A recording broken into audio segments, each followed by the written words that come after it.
This edition of ESPN FC here on ESPN Plus. What we lack in quality today, we're going to make up with quantity. So much going on. We've got the second part of that interview with Alphonso Davies, Craig Burley, Ali Moreno, Sid Lowe, Frank Leboeuf and Julien Laurent all with us. But let's start, shall we, as we always do, updating you with how the coronavirus is affecting football around the globe. Some interesting stuff today from the Bundesliga in an interview with the New York Times, talking about return dates. They mentioned, of course, that all Bundesliga clubs have returned to training. The Bundesliga plans to resume season in early May behind closed doors and finish it before June the 30th.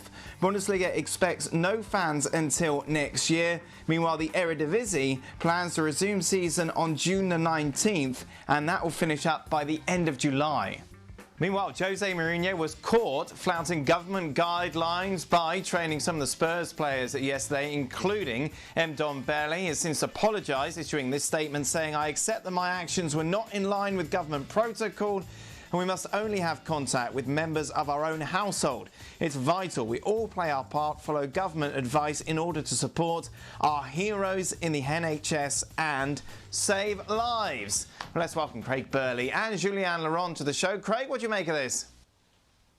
Well, if it's vital to follow government policy, why didn't he follow government policy? The Prime Minister of the UK, as we speak, is actually in hospital in a pretty serious condition. He has been for at least 2 or 3 days. If that's not warning enough that this virus doesn't recognise any individual, it is out there and you need to adhere to those guidelines, then clearly nothing else will register. Look, if you'd watched Ndombele this season, would you say, does this player need some extra training? Absolutely, he needs some extra training. He's looked that way from the start of the season.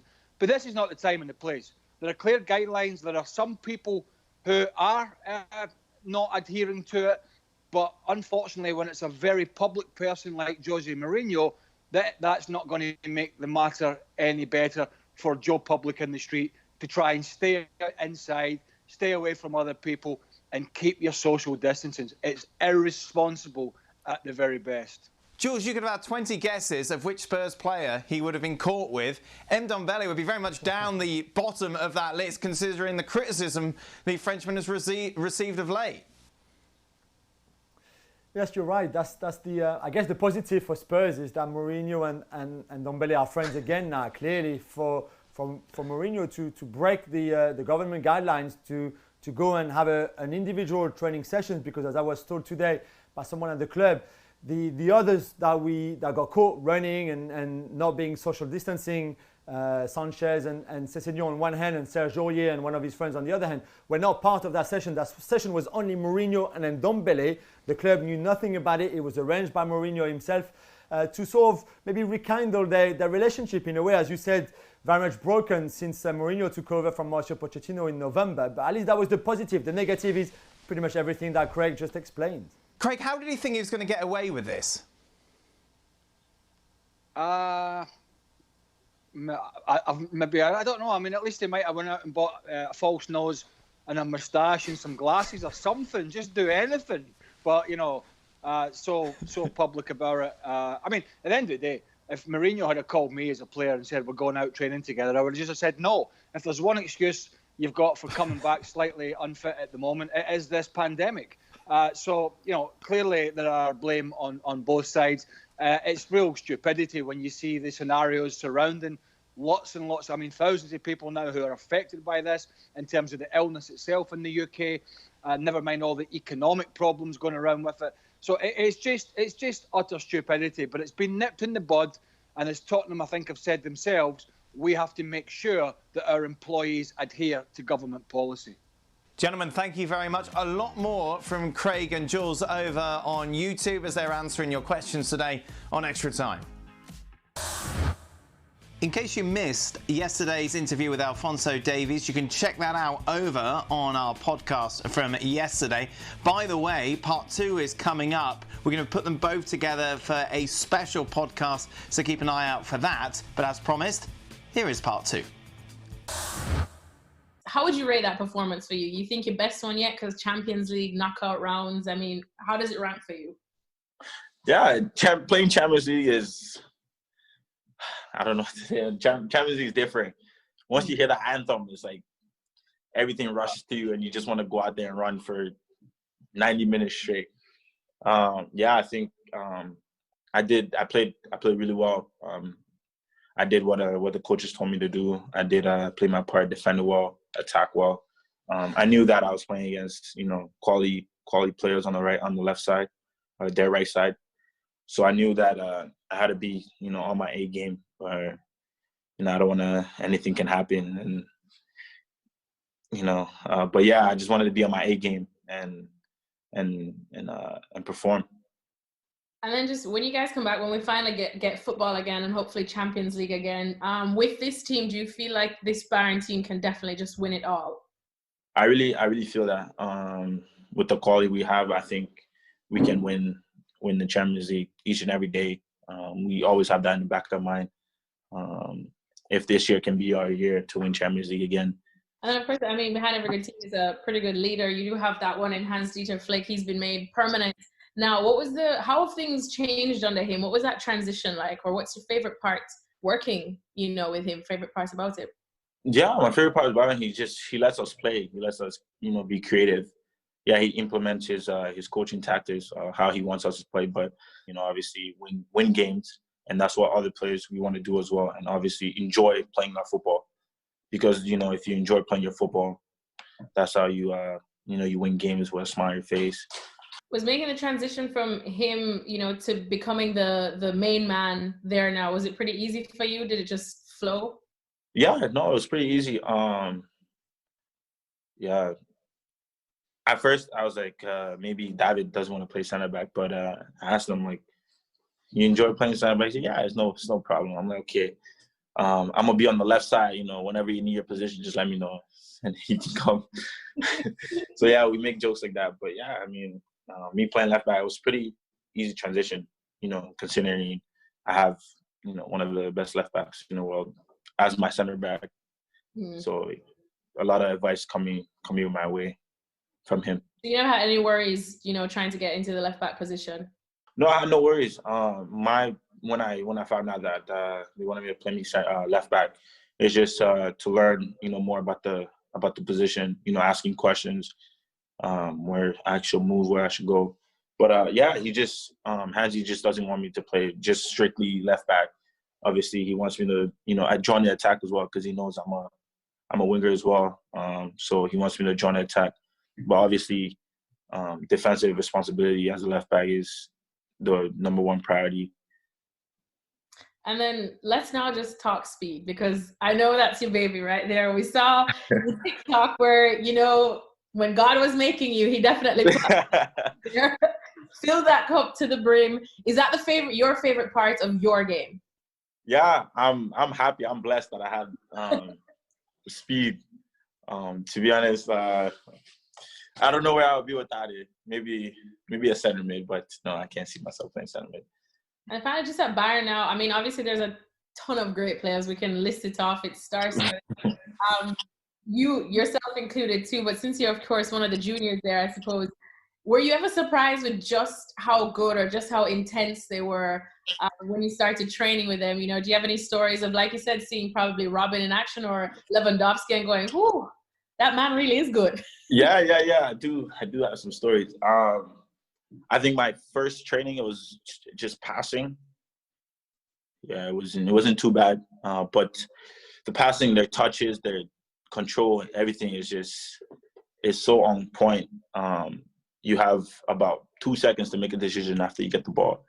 So you really have to know what you're gonna do with the ball, or where your next pass is gonna be, where your next dribble. You have to really look around. I think that's where I struggled at first. Now it's getting better and better, but obviously I still lose the ball, obviously, because I take too long on the ball. But I think at first I really struggled with that because their touches, their passing, their movement, it was so sharp that I didn't know how to act. And shooting, crossing.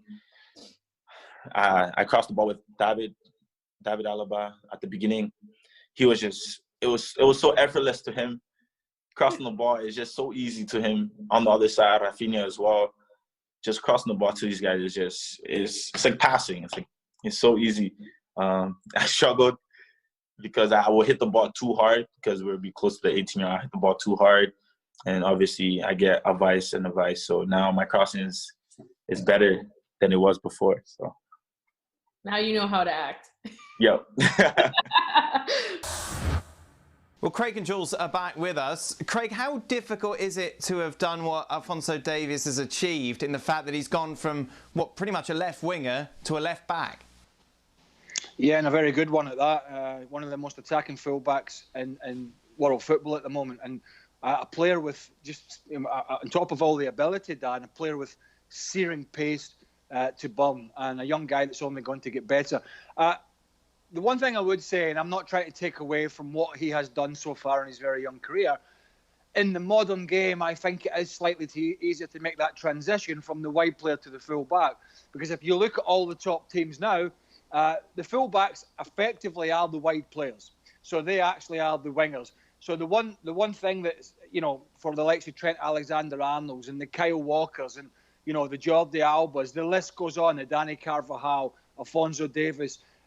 These guys are effectively wide players who have to do a little bit of defending now. So the one downside is when you're playing in that position, you have to work on the defensive aspect of your game. You have to work on the offside. You have to work on the tucking in, your positional sense, which is difficult and will come with time or should come with time. What I would say, it would have been a more difficult transition, in my opinion, quite a few years ago when fullbacks actually were fullbacks and they were expected to defend and they weren't expected to go forward in the manner in which they are now. So I think the modern game is the perfect era and the perfect time for somebody like Alphonso Davies to do it. That's not to take away from the way this young man has played so far in that position, which has been tremendous. Jules, how highly do you rate him?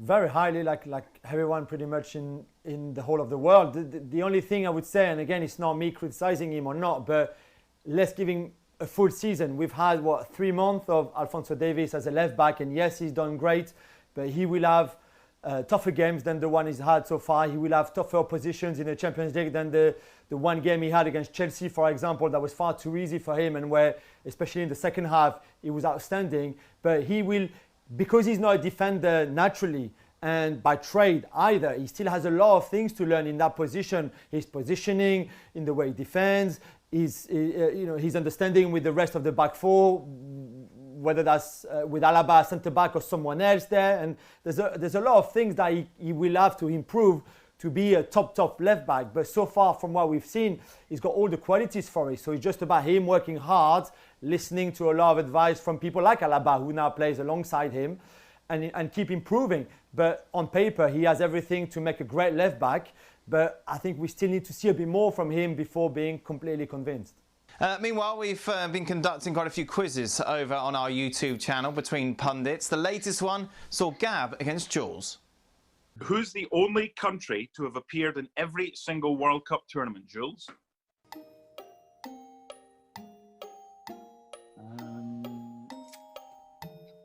I'm going to say Uruguay. Wrong, Brazil. Gab, 3-2 up. How many times has Holland played in a World Cup final, Gab? 1974, where they lost. Just give the answer. I'm trying to get some context. All right, fine. Just quickly. All right. If it upsets you. Jules, what happened, man? I mean, they're so mean to pick that short clip of that answer. I overthought it. I went for Uruguay. I was under pressure. I was behind. But also, I wanted to let Gab win because, we do a podcast together and it's already hard as it is because he asks questions and answers them before you can even talk. So I thought if I beat him, then he might be even more grumpy in the next podcast and I might not have anything to say at all. So I think for the peace in the world right now, it's those difficult circumstances, I just let him win and he's happy. He thought, I never thought I would win. Oh, dude. So he's happy. It's not too bad for me. People know that I know my stuff. I couldn't concentrate either, Jules, when I just saw that piece because of that big head that was in the middle of you two. Mark Donaldson. How the hell How the hell did they manage to fit the three of us on the one screen in the 3 box? I mean, surely there was no room for you. Once you got Gab's head and Donaldson's head, we're lucky we even saw you in that clip. My God. And he kept moaning because he had to wake up really early because, you know, when we taped here, it was like sort of midday for us here in London, and it was too early and the whole family was still asleep, and he was like, and yeah, he kept moaning. But what really cost me a lot is the question about Scotland, Craig, and I'm really disappointed that never in the history of the game Scotland qualified for, you know, went past the group stage in the World Cup. I thought at least your team and you as a superstar did it. So well, we would have done, but you know, the World Cup I played in was in France. In 3 weeks in France, I was fed up. I wanted to get back home, so I couldn't bear any more of those frogs' legs and all that guff that you eat over there. So I just wanted to get back. By the way, have you seen Scotland recently? It won't be too long before this historic Scottish national team that is on the up starts qualifying. Well, maybe we'll qualify for a major tournament first, and then we can start worrying about getting out the group stages. That'll be a start. You can see Gab against Jules then in its entirety, and Mark and his rather large head in the middle of them. Check it out over on our YouTube channel. Bill Barnwell has announced that Thierry Henry is the #1 signing in the history of the Premier League. Well, to give us their thoughts, we welcome back Craig Burley. We welcome in Frank Leboeuf as well. Craig, let's start with you. Do you concur? Well, Bill Barnwell hasn't announced that he's the greatest. Bill Barnwell's announced that that's his opinion, that Thierry Henry is the greatest signing. Yes, so let's just get that straight. It's not set in stone. It's hard to argue, I think, really, when you see what he did when he came in from Juventus. As I think it was a wide player at the time, and Arsene Wenger resurrected him as an out-and-out striker. And it is hard to argue. A couple of the guys, or certainly one of the guys that sprung to mind was a Frenchman, not by the name of Frank Leboeuf, but by the name of Eric Cantona. When you think about, he came to Sheffield Wednesday on trial and was discarded by Howard Wilkinson. Or Trevor Francis, or whoever it was, I can't remember, but he went to Leeds. I think it was Leeds under Howard Wilkinson. And then Sir Alex Ferguson took him for, I'm guessing, around $1 million. What a heck of a transfer that was. So Eric Cantona springs to mind as well. Frank, Thierry Henry, #1, do you agree? I can agree with that. I mean, he had such an impact when he was there. You know, not too many players have a statue in front of the stadium that the fans loved him. I played many times against him. It was quite impossible to cope with his power, his technique, and his pace. It's true that Cantona could have been named as well. It's maybe too many French people to be named. But many others could have been, and because we see so many fantastic players. But I don't agree. I checked the list. First, I'm not there, so I'm very upset with that. I'm very upset with the fact that Roberto Di Matteo is not there. Roberto Di Matteo won 5 cups with Chelsea, scored 2 important goals for the club in the FA Cup. How he cannot be there? When I see players being there with barely 1 trophy or maybe none, so that's very questionable. But for the first one, I'm okay. Hey, you could throw in Gianfranco Zola as well, because at 5.5 million, I believe it was, Frank, or thereabouts, that's an absolute steal. I mean, my God, 5 million for a little genius like that is quite incredible. And out with the Premier League, and this kind of annoys me because we can't go there. How about this one? If he'd just been south of the border, Dan. Henrik Larsson from Feyenoord to Celtic, £675,000. If that had been in England, he'd have been top of Bill Barnwell's list. He's got to be 675,000. Think about that. In 1997, not too different a time to when Thierry Henry signed for Arsenal. That has to be the bargain of the century. But guess what? He's not in the Premier League. So in most people's mind, it doesn't matter. It doesn't matter. It's just disregarded because it's little old Scotland. Craig, can you tell me the Henrik Larsson training story, please? It's one of my favourites. Which one? Where a teammate, I believe, was quite aggressive with him. Well, I'm not going to mention my teammate at the time's name, but Henrik, we were during one of our feisty training sessions very early on, I think, in Henrik's arrival, and he signed the same time as me, same time as sort of Matt Reaper arrived. There was a Stefan Mahe from France. Frank and I talked about that the other day. There was a whole host of players come in, Reggie Blinker, one of them being Henrik Larsson. And things got a little bit touchy during a training session, and these two players were on the ground, one of them being Henrik and one of them being a Scottish player.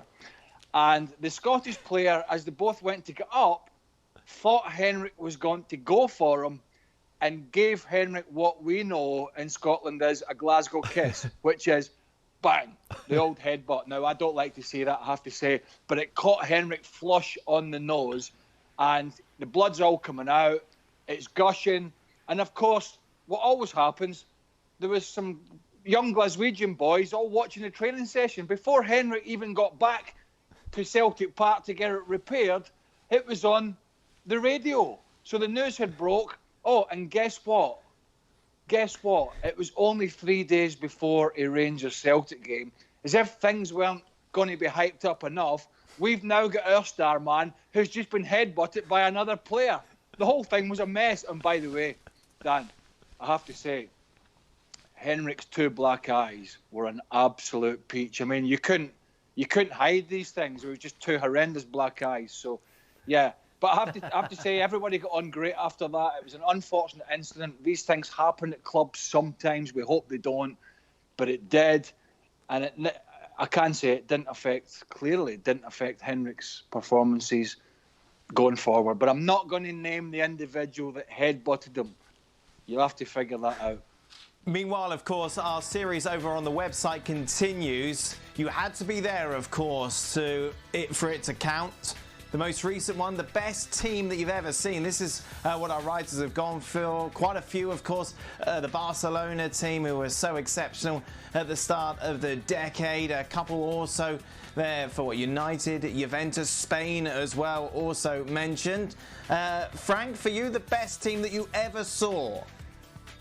The best thing I ever saw was the Olympique Marseille in '93 when they won the first Champions League.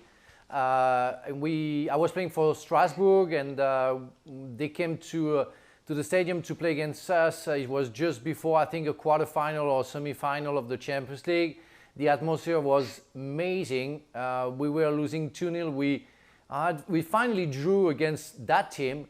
But the players they had, the spirit they had, I mean, that was simply amazing to see that team fighting to finally reach what any other club got in France is the Champions League. They're still the first and the only ones.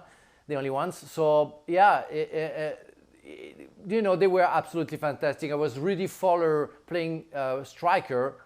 Oh my God, Boxish. Oh my God! I mean, the players, Abedi Pelé in the midfield zone, Soze, they were everywhere, very, very strong, and yeah, very impressive team. Craig, for you? Well, it was that Barcelona team from was it the Champions League final in 2011? I think it was. Dan, was it? Yeah. Yeah, where they beat United. Yeah. Yeah. Have I mentioned I was at the game? I might have mentioned that before. Don't know. Have I? Several times. I was lucky enough to be commentating on the game for UEFA on the World Feed. I'll drop that in case I need another job at some point. And I've never seen anything like it. Because Man United were an excellent team. And that game in particular at Wembley, I've never seen a team pass the ball like that. It was incredible. You could not get near to them. And I saw Sir Alex Ferguson and after the game, not personally saw him, I saw him walking in the bowels of Wembley to the press to face the media, and he looked shell-shocked. He looked drained and shell-shocked from what he'd just seen, because he'd built this another one of his fantastic Man United teams, and this Barca team had just completely wiped him off the park, completely outplayed them. I've never seen in my time another group of players been able to manipulate the ball like that side under Pep Guardiola. Well, as I mentioned, a lot of people agree with you, Craig. You can check out the article in its entirety over on the website. The soap opera that is Bartomeu's reign as Barcelona president continues. The front page here talking about the fact he's still in lockdown with people that he doesn't trust, as we welcome in Sid Lowe and Ali Moreno into the show. Sid, let's start with you. I know it's difficult, but briefly, can you explain the latest instalment and what's being reported regarding his presidency? Well, let's keep it to the latest bit to try and make this as brief as possible. Essentially, he wants to reshuffle his board of directors. He believes that they didn't back him sufficiently over the last 2 or 3 crises, which of course were that argument with Messi over the payment of the players, the crisis over the following of online accounts, and he wants to change. But the statutes of the club do not allow him to do so. So he may well be stuck with this board if he cannot persuade people to depart on their own volition. Now, of course, he's going to keep trying, but he's not going to be able to do so. So he's stuck effectively with people that he doesn't want to be with. And this is yet another sign that he just doesn't get it right in terms of his board members, which of course brings up the question, which is, well, whose fault is this really? If you've had 6 vice presidents, if you've had 4 directors of communication, if you've had, I think it's 4 sporting directors, were they all wrong? Let's move it on, shall we, to some good news. Ronaldinho is out of jail on bail. He is now under house arrest. It gives us a good excuse to talk about him as a player. Interesting stuff from his former teammate Xavi, saying Ronaldinho is at the level of the best. Perhaps he lacked consistency in being at his peak. Only Messi is above Ronaldinho because of the consistency in the last 2 years. Messi is the best in the history. The rest follow: Ronaldinho, Ronaldo the phenomenal, and Cristiano Ronaldo. Ali Moreno, let's talk about Ronaldinho. At his best, how close was he to Messi? Well, Ronaldinho at his best was outstanding, was from a different world, from a different planet, and he had such a mix to his game in terms of his ability in tight spaces, to be able to get past people with such ease, the enjoyment that he brought to the game, the fact that he was a finisher, and that whenever he put himself in a situation, in a position where he could finish a chance, he could do that with the best of them. But consistency did become an issue. And so the legacy of Ronaldinho cannot be just left to the side of, you know what, he was a great player, he was very skillful, he did a lot of magical things out on the field, he achieved everything there was to achieve in the game.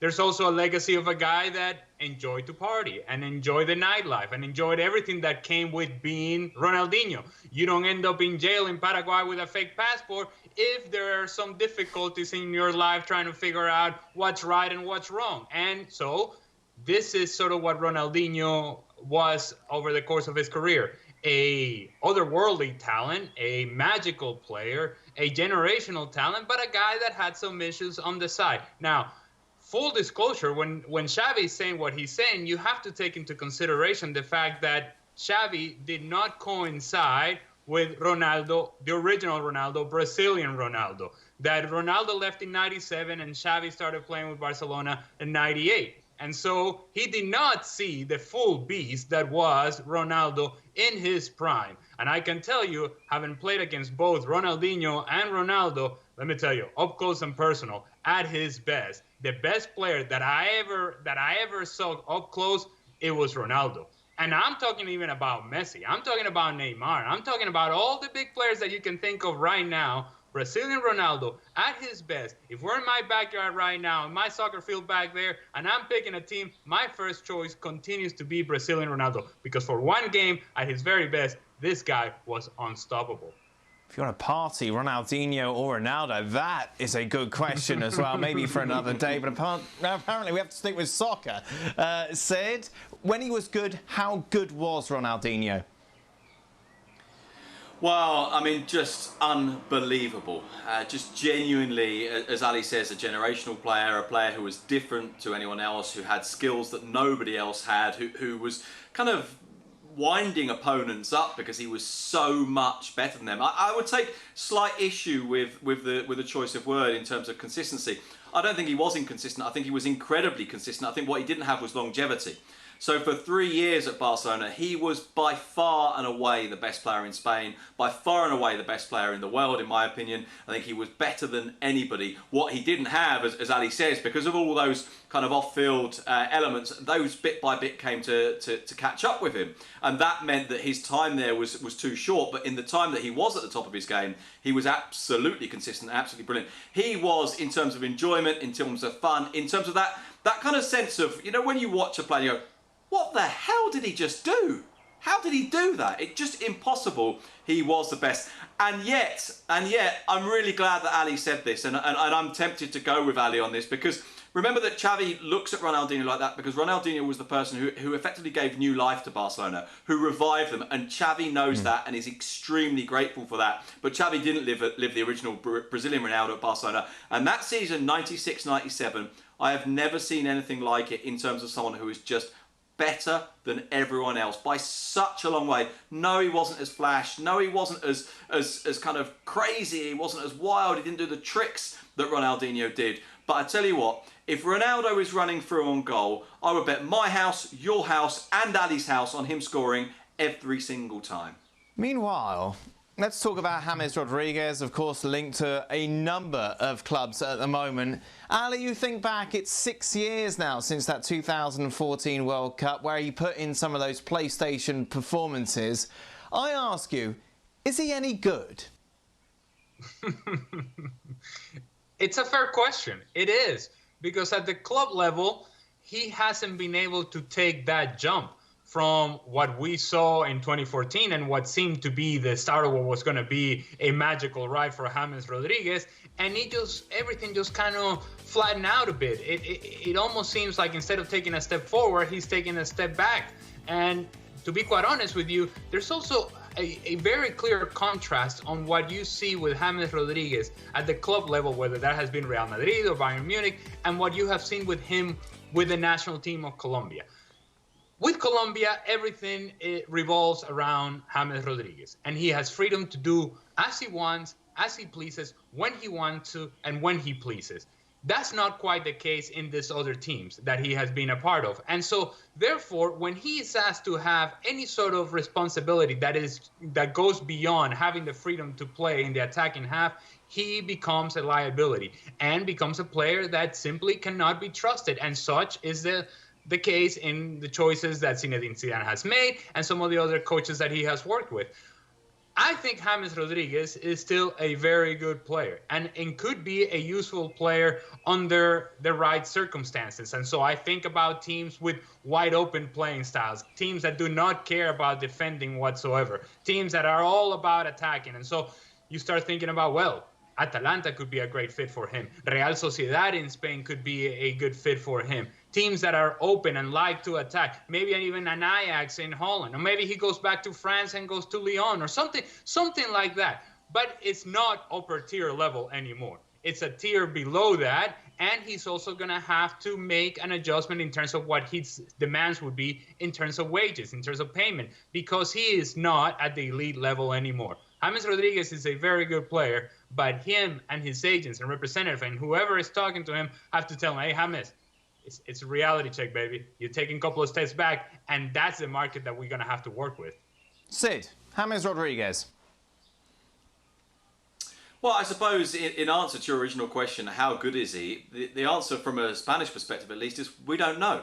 Because we just haven't seen enough of him. We don't know how good he can be. Well, we know how good he can be because we've seen it, but we don't know how good he is now. We don't know what kind of shape he's in. And I would go along with what Ali says. I suppose the one small kind of change I would make to some of what Ali says is talking about an open team. I think he can function in a team that's not particularly open, so long as the team is built to allow him to be the one person that doesn't do that defensive work. And I look back, in particular, on the season when Real Madrid won the League and the European Cup with Zinedine Zidane, and Real Madrid played their B team over the last 9 weeks of the season, particularly away from home in the domestic competition. And James was absolutely wonderful. And the thing about him is that even when he doesn't play well, and this is one of the reasons why I still think he can be useful, in every game, even when he doesn't play well, he delivers 2, maybe 3 balls into the box, which are, as they like to say in Spain, half a goal. You know, that is an assist right there. And if you have the right kind of forward playing with him, the kind of person that feeds off that kind of in-swinging delivery, then you're going to score a lot of goals. The question is, as Ali rightly says, the decision making, the work rate, the sense of commitment. And I guess this brings us to exactly as Ali's talking about some of the options. Is James a good player? I think in the right team and with the right manager, and Ancelotti, for example, really loves him. In the right team and the right manager, yeah, I think he probably is. But that team right now, with Zidane at least, isn't Real Madrid. Hey, Dan, I would also say Gentlemen, thank you there very is much. something out there in terms of an Harry. opportunity for James Rodriguez and banking into what is a great chance, a great moment, and that is David Beckham, Inter Miami. If indeed you're done with Europe and you think that, you know what, I've had enough of this, I want something different in my life, there's a lot of money to be made in Major League Soccer if James Rodriguez plays his cards right. And the appeal of James Rodriguez to the South American community in the Miami area, in particular the Colombian community in the Miami area, would be something that MLS would dream about. Now, I think it's a long shot, perhaps a little unrealistic, because the guy is still 28 years old. But if I'm Inter Miami, I'm simply, at the very least, making the phone call and reaching out and saying, James, is this something you're considering? Because if you are, we can make this work for you. Gentlemen, thank you very much. Just a reminder, you can subscribe to our YouTube channel, ESPN FC. Plenty of content over there. As we mentioned before, it really was a season of two halves for Mauro Icardi. Started really well at PSG, certainly tailed off. Not good numbers for this calendar year. And in fact, we were speculating about the fact that PSG weren't interested in keeping him. Reports, however, out over the last 24 hours in France are suggesting that maybe they've changed their mind. Well, Julien Laurent is back with us. Jules, any truth in this? Yes, Dan, that's what we've been told as well at ESPN FC, that part of the reflection, it was never a complete no and that they would let him go back to Inter Milan. The reflection was always open for Leonardo, the PSG sporting director, for Thomas Tuchel as well, although we're not sure if he will be the manager next season. But for everyone at the club involved in the recruitment, it was always part of the reflection. We've seen the very good things of Mauro Icardi, and you said he started so well with all those goals, and he still has 20 in 31 matches, so a very decent ratio so far. But we also saw some more negative stuff in his attitude, maybe in how physically and fitness-wise he dipped a bit around November, December time. But I think the reflection was always open, and now it seems, from what we've been told, is that it's far more positive maybe than it could have been a few weeks ago. Maybe they looked at the market and saw that with Edinson Cavani leaving the club on a free at the end of the season, that they won't be able maybe to find anyone better than Mauro Icardi at that kind of price, so that it would be wiser to keep him at the club. Well, Frank Leboeuf is still with us. Frank, would you keep Mauro Icardi at PSG? Well, yes, because he, as Jules said, he had so far a decent season, even if we can see that he has some weaknesses, especially in the way sometimes to behave, and especially with the coach. But that he can change, that he can understand for the good of the squad, that he has to listen to what is being said to him. But otherwise, he's a good striker. He's still 65 million to put out, but I think he can do good things for the club, especially that now we pretty much know that Cavani is not going to stay, and they need a good striker, and he is a good striker. Jules, just quickly, I know, where's Cavani going to go? That's a big question. It seems from what his half-brother and agent is saying, that there will be a lot of clubs after him in the summer. We obviously know about the Atletico Madrid link because he was so close to joining them in January. That didn't happen. I believe Atletico will still come back for him. He really wants to work with Simeone. So for me, that right now that's the lead in the Cavani race. But you will have maybe Italian clubs. You would think clubs like Inter Milan, maybe like AC Milan if Ibra was to leave the club. Maybe Napoli as well if Mertens leaves the club, who will be looking for a striker like him. He could go to MLS. He could go back to South America as well and maybe try Argentina or Brazil and clubs like that. So I think there will be a lot of things for him, because really after a poor start, he resurrected his season in the last 3 or 4 months, and I think he still has a lot to offer even at his age. We can follow that Cavani race as it plays out over on the website. Just click on Transfer Talk. ESPN FC then back on your screens tomorrow. Be sure to join us. But for now, a big thanks to everyone who's been on today. A special thanks to Alexis Nunez and that exclusive interview with Alphonso Davies, Frank Leboeuf, Sid Lowe and Ali Moreno as well. Stay tuned, as whether you like it or not, more from Julien Laurent and Craig Burley as they answer your questions on Extra Time. Welcome into the latest edition of Extra Time. Thank you for your tweets. I just heard Craig Burley singing. I don't think that's ever happened before. Well, I just heard this was the last segment we have to do, so I'm like, I started singing. I thought I'd sing to myself before the batteries in Julian's unit runs out again. And somebody has to phone me from the golf club car park. I'm good today. Right. Good, thank God. Yeah. Right.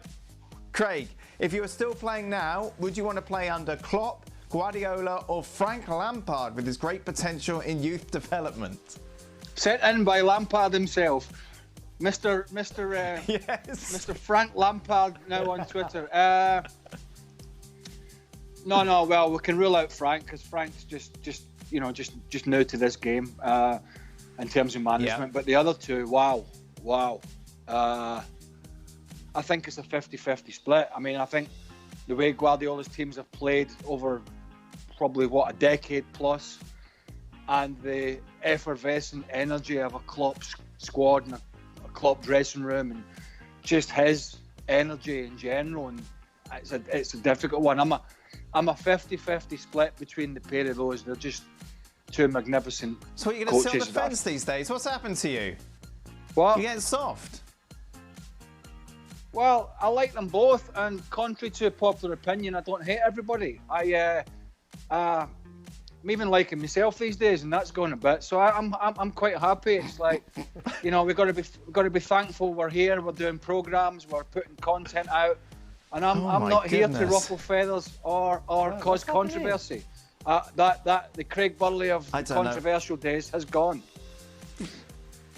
He's sitting on the fence. He can't choose anything. He's being nice to everyone.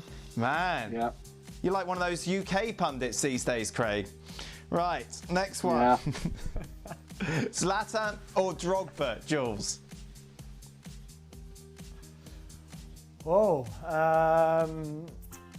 I think I would go for Zlatan. I mean, I love Drogba. Obviously, he, growing up in France, starting his career in the lower leagues in France, and then making it the way he did. And I've got a lot of respect for the way he left Marseille when he didn't want to leave, didn't want to go to Chelsea, and then had those incredible years at Chelsea after a difficult start. So, but just Zlatan for everything that he represents, also the positives and the negatives, the good and the bad. Your club, whatever it was, whatever it would be, with Zlatan in, would make headlines everywhere. And I think as a club owner, for example, or even as a manager, sporting director, I think that's very attractive as well. 50-50, Craig, I imagine? Oh yeah, absolutely, not a doubt. And I'm just trying to morph. I might have to go back to the UK one day, and I have to try and think about morphing back into a very boring, pundit who will just give you the stock answers and tell you it's a game of two halves and it'll be a difficult 45 minutes and we'll see what happens come the end. Thank you very much. Give me my paycheck. I'll see you next week. I'm working on it, and we'll just have to see if this is the right strategy going forward. We're now morphing back in to the boring pundit who just wants to turn up and take his paycheck and not say a lot. Is it working? I'm enjoying it. Nobody's hitting me up on Twitter because I'm not saying anything. It's great. I love this. You could be club ambassador at Celtic. No, well, now you've pushed the boundaries too far, haven't you? I mean, I couldn't go back in there. They would set me on fire. They would, But if you want a job working, listen, I have nothing against club TV channels. They are propagandists for their club, and I understand that. But if you want to go and hear a bit of cheerleading, then you go and you subscribe to your club channel, and they tell you everything's all right, and they'll pat you on the back and tell you you're doing a wonderful job, and you can wear the scarf. And all that. I might even wear a half and half scarf now, Dan, because I'm a 50-50 kind of guy. So I might just have to be in the old half and half. Thanks. Jules, which World Cup winning French team is the best, 98 or 2018? 98. That's a good one, this one. 98, I guess Jules, it's not 98 difficult. was... Well, yeah, it is. And I'll explain to you why. And that question was for me, by the way. Not Craig, one of Burley, those 50-50 gab on the explanations, is it? Here, let me just, hold on. Let me phone up and tell it to put the kettle on for a cup of tea. This answer could take a little while. Give me a shout when you're back, will you? No, 98, I agree with Craig. 98. Right, there we go. Probably edges it because they were, they were older and certainly more, I would say, established in that team. And I think if you had to play them against each other, I think 98 would win, maybe narrowly, but I think they would. See that, Dan? See that? That's what happens when you spend too much time on Marcotti. Because you asked the question, I'm looking at it now, it's on the screen. Which World Cup winning French team is the best, 2018 or 1998? 1998. Let's move on. No. What have we got? No, you need to give people who are watching a bit of context, explanation why, this and that. Some Marcotti spiel that's rubbing off on him. Just give an answer. That was not as bad as Gab. Question for Craig. During his playing days, when he cursed at the referees, did they curse back? Yes. We had this conversation quite a few weeks ago about the John Moss situation again at Bournemouth. I can't remember the player's name, but some big softy. And we had this conversation that, certainly in the 90s and early 2000s, when I was playing, you had a lot of dialogue with the referees. Now, some we'll call it dialogue. Some had dialogue back. Some were more serious than others. Some would have a joke. Some would give you a bit of stick.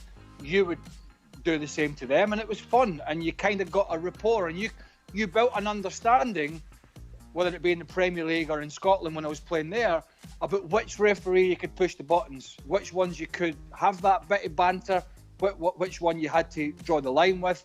But absolutely, it was something that we enjoyed. And I tell you, I think it was something that the referees enjoyed as well. So, yeah, it's a natural process. Apart from the do-gooders out there who say, no, you can't shout at the referee, it's just wrong.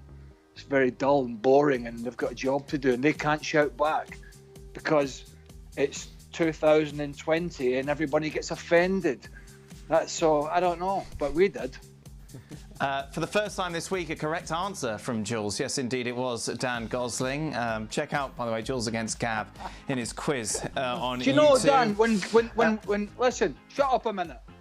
When Jules is talking, and I know this is a technical issue for another time, but when I'm talking and Jules is talking, and maybe this is not a bad thing, but I can't hear him. So I've got no idea what he's saying unless I shut up and listen, which, as you know, is quite difficult for me to do sometimes. But just so as you understand, I'm not ignoring anybody, but when I'm talking, I can't hear other people talking. It's a technicality. You need to fix it. Otherwise, tomorrow could be a problem. That's all I'm saying. I'm just here to help. Good, right. Good. Just here to Jules, help. I have Paolo Maldini and Baresi. Who do I pick, guys, between Sergio Ramos and Beckenbauer for my final centre-back? Who are you asking? Jules. All right. So Sergio Ramos or Beckenbauer? Yes. Oh, come on. Who asked the question? That's not even a question. Come on. Even Craig Burley, 50-50 on the fence, would give a 100% answer on that. Yeah. Beckenbauer every day. It's not even a debate. Okay. Final. Well, we got two more left. First one. Good. Champions League favourites if the season continues. Craig? Can I go 50-50? Oh, if the season finishes, Liverpool were starting to tail off a little bit, so we don't know what's going to happen there. I'm going to say... What happened to just giving an answer? Just give an answer. Okay, That's it. You're shouting at Jules. Yeah, because an answer. Why? Right, I'll give nothing an to answer. Marcotti. Marcotti, come on, that body. Because listen, you're going to get an explanation now, Jules. Because it will give players time to get fit, particularly your French compatriot, Aymeric Laporte. I'm going to say Manchester City. Jules? PSG. I believe. I dream. This is our year. Favorite. Oh, no. What did I tell you? Final tweet, Jules. No. What did I tell you about getting pundits off of the PSG club channel? What did I tell you? I don't care. Final tweet. Why does it say "Once upon a time" behind you? This is the reading corner for my 3 children in my office upstairs in our house. So before you all laugh at me like Dan did when he asked me the same question a few weeks ago, like, oh, what is this? And calling me, oh, that's so posh, that's so this. Yeah, it's just the kids can come and read while I'm doing some work, and this is a good thing. This is a cool thing. Come on. It's a beautiful thing, Jules. It's quite posh. Thank you. I have to say, I've worked pretty hard at my backdrop, and there's not a lot of effort seems to have gone in there in London. I got to say, I've even these bricks behind me. Oh my God! I laid those bricks myself over the last 36 hours, and put that white thing you can see on. There's a lot of work in your basement or in the room upstairs that was not suited and not good, and now you're at the bottom and it's much better, and you've got this, but still some stuff still not working completely. No, everything's working properly. It's the backdrop apparently and the TV upstairs didn't look great. And so they've moved me into my basement where I've kind of adapted everything, my technical skills, and I've used all sorts of different technology to bring you this here today. And, a bit of brickwork over the last couple of days, fixing the camera, the Wi-Fi. Unfortunately, I'm still working on the wire. But That's it. Thank you very much to Craig and Jules. We'll be back tomorrow for more from our pundits around the globe. Be sure to join us. Till then, goodbye.